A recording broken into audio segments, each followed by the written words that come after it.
Vamos tentar também trazer um pouquinho de ciência para tirar o aspecto místico da lei da atração. Vamos primeiro voltar lá na década de 70, quando aconteceu o que nós chamamos de Revolução Ultravioleta. A Revolução Ultravioleta chacoalhou as bases da física atual. A física mecânica, que era uma física newtoniana, baseada na causa e efeito, teve que ser completamente reestruturada, e daí derivou-se o que nós conhecemos hoje como física quântica, por conta deste simples experimento que veio dar ao nome a essa revolução, que é a Revolução Ultravioleta. E esse experimento, ele é o seguinte: eles pegaram fachos de ultravioleta para mover elétrons e fazer com que esses elétrons se chocassem contra uma superfície externa.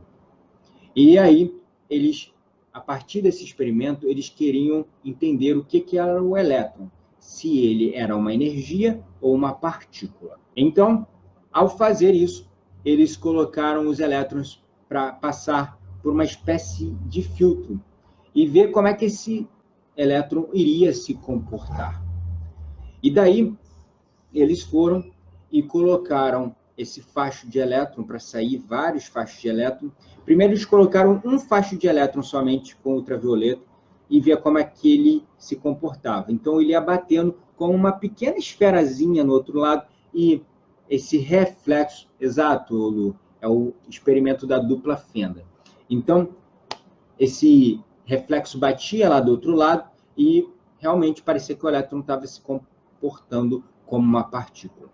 E daí eles fizeram um facho com vários elétrons para ver como é que se é uma partícula. Para comprovar que é uma partícula, a gente bota mais de um elétron, porque igual bola de gude, um vai acabar influenciando na trajetória do outro. Então vamos ver se isso é mesmo assim. E aí eles colocaram. E aí eles perceberam que o elétron se comportou não como partícula, mas sim como onda. E aí eles falaram: nossa, peraí, eu boto um elétron, e aí ele vai lá igual uma bolinha de gude, bate lá do outro lado, a gente pega o resultado e vê que ele está ali batendo num ponto só, como se fosse uma bola de gude, uma esfera pequena, como se ele fosse uma partícula. Aí, de repente, a gente coloca mais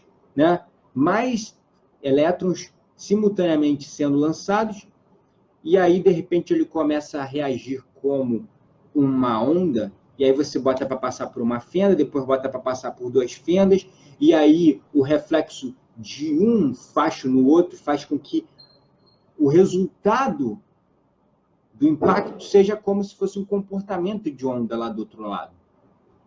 E aí, é só você procurar no YouTube o experimento da dupla fenda. Vai ter vídeos no YouTube muito legais sobre esse experimento da dupla fenda. Acho que vale a pena, porque fica mais visuável para vocês. Visuável é ótimo, uma nova palavra.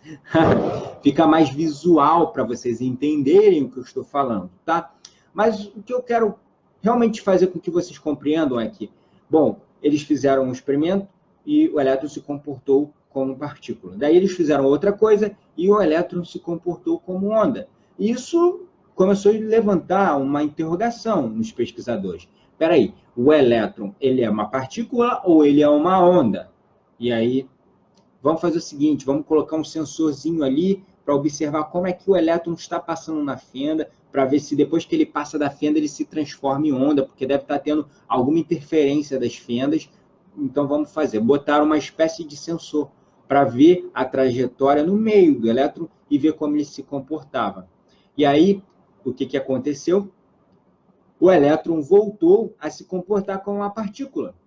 Espera aí.